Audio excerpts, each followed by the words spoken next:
In the summer of 2024, something snapped in Bangladesh. Massive student protests swept the nation, but the state's response wasn't dialogue. It was swift, it was severe, and as we're about to see from a whole series of UN and human rights reports, it was deeply, deeply systematic. So today, we're going to break down the data, the testimony, and the evidence that documents this nationwide crackdown on dissent. You know, right from the get-go, this wasn't just about riot police with shields. The state deployed heavily armed, militarized units. We're talking about forces like the Border Guard Bangladesh, the BGB, whose job is normally national security, not city streets. So what happens when you ask soldiers to do the job of police? Well, the consequences were absolutely deadly. The sheer scale of the violence is just staggering. I mean, look at this number. The country's own Ministry of Health recorded over 13,000 injuries, and that's just in the period between July 15th and August 5th. But the violence on the streets, that was only half the story.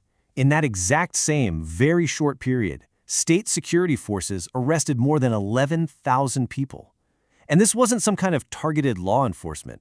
As UN reports later found, a huge number of these arrests were completely arbitrary.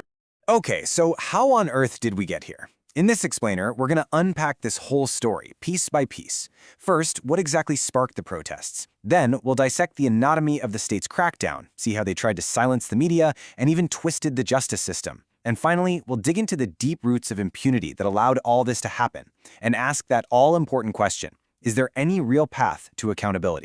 So what was the spark? Well, the immediate trigger was a high court decision back in June to reinstate a really controversial job quota system. But as UN investigators pointed out, this was never just about jobs. That ruling was really just the match that lit a fuse of public frustration. Frustration that had been building for years over corruption, economic inequality, and a political system that was just silencing any form of dissent. The effort to crush these protests was, well, it was a multi-front operation. You had the regular police, for sure, but also the paramilitary RAB and BGB, the Ansar forces, and even armed supporters of the then-ruling political party, the Awami League. This wasn't chaos. It was a coordinated, multi-layered security response designed to completely overwhelm dissent. And this quote from a senior security official who testified to the UN, it's absolutely chilling. He explained that paramilitary units like the RAB and BGB, which are commanded by military officers, they're not trained for crowd control. Their methods are lethal, they're precise. One bullet, one man dead. And it is so crucial to understand this was not just happening in the capital Dhaka. This UN map, which was compiled using the government's own health data, shows that deaths and injuries were recorded all across the country. The crackdown was a truly nationwide event. Now, at the exact same time as this physical crackdown was happening on the streets, the state launched another campaign. This one was designed to control the narrative. And that meant systematically targeting the country's journalists and media outlets, the very watchdogs that are supposed to exist in a democratic society. The methods they used were varied and, honestly, brutal. 6 journalists were killed. Around 200 were injured. But it went way beyond direct violence. You had intelligence services pressuring editors into silence, police raiding newsrooms, and the government using targeted internet shutdowns to stop the truth about the abuses from ever getting out. And if you want to see how this works in practice, just look at the case of journalist Rosina Islam, which was highlighted by UN experts.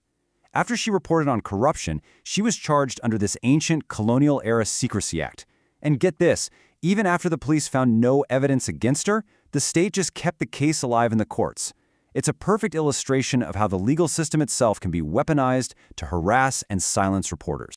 And this weaponization of the law, well, that brings us to the next layer of the crackdown, the justice system itself. The attacks on dissent didn't stop on the streets. They continued right inside the courtrooms, targeting not just journalists, but also human rights defenders and the very lawyers trying to defend them. You can see this huge disconnect when you put the law side by side with reality. On one hand, Bangladesh's constitution guarantees things like equality and due process. But on the other hand, what human rights groups document is a system where critics face baseless charges. Lawyers are literally blocked from their own bar association elections, and politically loyal prosecutors are appointed for the specific purpose of stifling civil society. Okay, this part is so important to understand. The events of 2024 did not just happen in a vacuum. They were the violent result of a long-standing institutionalized culture where state security forces are simply never held accountable for their actions. I mean, this pattern of impunity stretches back decades. As early as 2006, the rights group Odikar was already talking about a chain of impunity. From 2009 onwards, civil society groups documented thousands of alleged extrajudicial killings. And throughout the last decade, protest after protest was met with unlawful force. All of it building to the UN's grave assessment in 2024 that these actions could actually amount to crimes against humanity. So how does this work? UN reports describe it as a symbiotic relationship. Basically, it's a trade. The security forces protect the ruling party from any political challenges. And in return, the state protects those same forces from ever being held accountable for human rights violations or corruption. It's a toxic cycle that just fuels itself. Then, in August 2024, everything changed. The government collapsed. An interim government took power, and it actually began efforts to ensure accountability. So, what does a path to justice even look like after this kind of systematic abuse?